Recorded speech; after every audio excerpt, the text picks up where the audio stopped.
This is TWiT. Yeah, so when the Google Home Mini was announced by Google at the big announcement day, the presentation wasn't even over when I already went to the Google store and bought one. It arrived actually conveniently several days before my wedding. So it's fun. So I got to install and look at it. So I've had it since October 19th or 20th or so. I've been playing with it. It is, as everyone who watches the show knows, watches on video knows, I have a Google Home here in the living room. We put the Google Home Mini in the bedroom. We got the coral color, so I got the red one. The fabric looks very, very nice. It looks like a nice little red hockey puck. Couple things about it straight out of the gate. It's a Google Home. It does the same thing as the Google Home in my living room. No big surprises there. What it does do is made me realize how good the speaker in the regular Google Home is, because this speaker, not so great. Not that it's bad, but it's definitely not. I tried listening to music on it and listening to the news, and you could tell it's a smaller, cheaper, lesser kind of speaker. Not, and we know the main Google Home has multiple speakers and all that sort of stuff. It really lacks a presence. There's not much bass to it. So if you're planning on buying the Google Home Mini for music, know that going into it, that it really doesn't sound better than one of those cheaper Bluetooth speakers. So your mileage may vary there. That said, using it has two things kind of came out of it. Lowering the volume on the Google Home is where you just kind of you rotate your finger on the top of it and it changes the display. The volume control on the Google Home Mini is tapping the left and right. That's very annoying very quickly.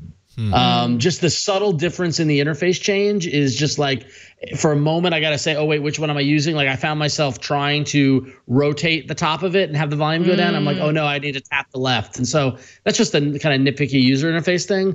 But also what it further realized is and this is a little bit of a long-winded story, but geez, now maybe 2005 or 2006, I visited the Microsoft campus up in Redmond, and I got to walk through their prototype smart home idea.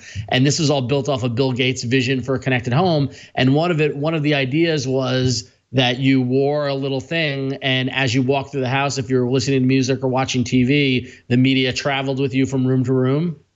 And now that I have two devices that do this, I find myself very much wishing that Google can figure that out, because I'll be in the bedroom in the morning and I'll say, okay, G, good morning, give me the news. And it starts as I'm getting dressed, and then I move into the living room to go make my tea and do my morning routine. And I wish it would move to the main Google Home. Otherwise I gotta. It should be possible. If it is, I haven't figured that out. Yeah. No, it's not like a consumer option yet. But I was at this Google conference, and they were pushing Google Home and how to program for it and that kind of thing. If you couple this with, there's an appy called, I believe, Google Location or Nearby. Sorry, that's it. Yep, Nearby. The Home should be able to do that. So a smart developer should be able to be able to figure that out if you, for example, wander around your home with your phone in your pocket or hand. Yep. That would be cool. I will say that's I will say that's one of the reasons I like the JBL Link 20, because it has the battery in it.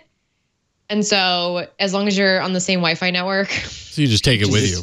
Take it with you. You just take it with you around the house.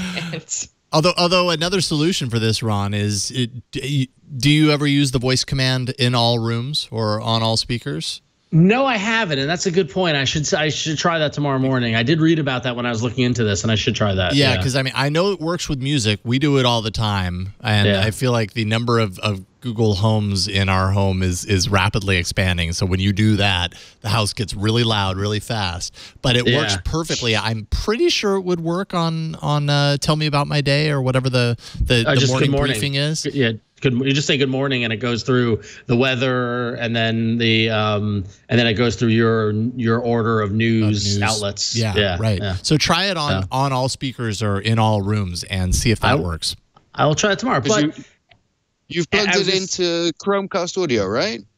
Yes. Yeah. Well, I don't have a stereo with Chromecast audio enabled yet, so like I don't have that aspect. I've been using the Google Home as my main music listening device for a while now. So Yeah. Because I tried a reckon home you group? should be.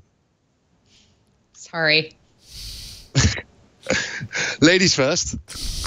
No, I'm sorry. I was just gonna ask. I think I was changing the subject, and I didn't mean to. I'm sorry. This is what happens when everyone's on a TV. I was just gonna ask Ron if you'd tried doing a home group yet and having music just playing simultaneously everywhere in your house. No, I have not. Unfortunately, I have not done that because the apartment is so small that if it's playing on the Google Home, it's kind of fine. Like, really, we don't need the Google Home Mini, to be honest with you. Like, we're in a New York City apartment, it's fine. It's more because we can. And actually, the one thing that I have been using, which I wished I could use, was is using Google Home Mini as an alarm clock, where I just say, okay, G, set an alarm for tomorrow at 6:13, and it does it, and that works great. So. For $49, it's a swell-looking alarm clock. I've got a little question about the fabric, Ron. Yep. Does it attract dust at all, or is it? Not that I've noticed, but it's only been a few weeks, and our cleaning person came today, so I couldn't check that. But I will check within the next 2 weeks to see if it accumulates dust. So anyway, just thinking for the allergic types. Yeah. So all in all, though, for $49, it's good. I'm glad I bought it. I'm glad I have it. If I had a bigger house, if I had a second floor, something like that, I could see it fitting in a little better. But yeah, it's neat. It's just Google Home, smaller and cheaper. So yeah. It's like Google Home, but more mini. That's probably why they called it Google Home Mini.